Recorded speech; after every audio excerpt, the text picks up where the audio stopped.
आज सुभाष चंद्र बोस की 125वीं जन्म जयंती है।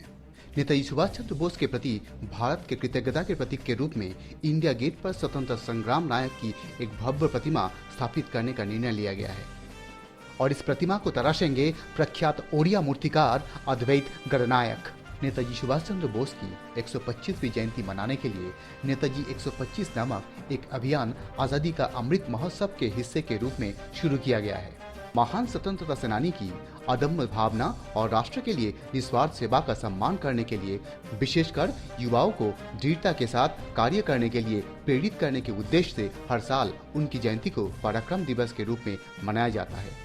द प्रिंस अमंग पैट्रियट, हाँ, इस कट्टरपंथी महान स्वतंत्रता सेनानी को हमारे राष्ट्रपिता महात्मा गांधी इसी नाम से बुलाया करते थे और सुभाष चंद्र बोस ने महात्मा गांधी को कहते थे पेट्रियट ऑफ पेट्रियट्स। भले ही दो अलग अलग राजनीतिक विचारधाराओं से थे, एक बार फिर नेताजी के बड़े दिल को उजागर करते हैं। सुभाष चंद्र बोस का जन्म 23 जनवरी 1897 को ओडिशा के कटक में वकील जानकीनाथ बोस और प्रभावती देवी के घर में हुआ था।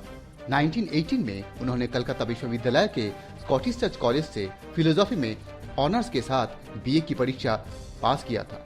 नेताजी को सिविल सर्विस परीक्षा में चौथी स्थान प्राप्त हुआ था, लेकिन क्रांति के प्रति जागरूक रवैये के कारण उन्होंने इस नौकरी को लेने से मना कर दिया।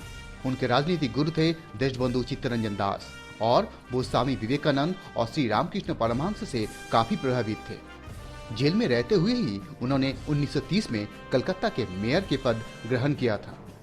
सुभाष चंद्र बोस को 1921 से 1941 तक 20 साल में कुल 11 बार गिरफ्तार किया गया था। 1938 में वो कांग्रेस का प्रेसिडेंट बने और नेशनल प्लानिंग कमीशन का प्रस्ताव रखा। 1939 के इलेक्शन में उनको फिर से कांग्रेस का प्रेसिडेंट चुना गया, लेकिन महात्मा गांधी और कांग्रेस के बाकी लीडरों के साथ उनके अलग विचारधाराओं के चलते उन्होंने खुद कांग्रेस से इस्तीफा दे दिया और ऑल इंडिया फॉरवर्ड ब्लॉक का गठन किया। 16 जनवरी 1941 को ब्रिटिश को चकमा देके अपने घर से भाग के अफगानिस्तान और सोवियत यूनियन के रास्ते वो जर्मनी पहुंचे, जहां उन्होंने जर्मनी के लीडर हिटलर के साथ बैठक किया और वहां से वो समुद्र के रास्ते सबमरीन से जापान पहुंचे। भारत की आजादी की समर्थन जुटाने के लिए जर्मनी में रहने के दौरान उन्होंने ऑस्ट्रिया की एमिली शेंकी से शादी की और प्रसिद्ध German economist Anita Bose puff उनकी ही बेटी है।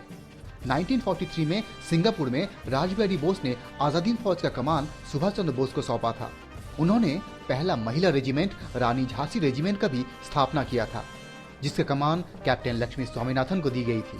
21 अक्टूबर 1943 को देश का पहला स्वतंत्र अस्थायी सरकार आजाद हिंद सरकार का गठन किया गया था, जो हर साल पूरे देश में मनाई जाती है।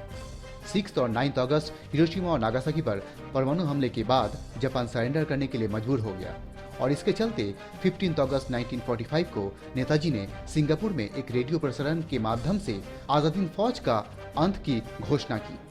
नेताजी की मृत्यु भारत के सबसे बड़े रहस्य में से एक है। कहा जाता है कि 18 अगस्त 1945 को ताइपे में एक जापानी विमान दुर्घटना में उनकी मृत्यु हो गई थी। केंद्र सरकार ने 2017 में एक सूचना के अधिकार के जवाब में इसकी पुष्टि भी की थी। ऐसा माना जाता है कि सुभाष चंद्र बोस एक साधु का बेस बनाकर उत्तर प्रदेश में रहते थे। लोग उन्हें गुमनामी बाबा के नाम से जानते थे। नेताजी सुभाष चंद्र बोस की देश प्रेम और उनकी त्याग दुनिया के सभी के लिए एक प्रेरणा बनी हुई है। आज भी सबके मन में वो हमेशा के लिए यादगार है, हमेशा के लिए अमर है। जय हिंद।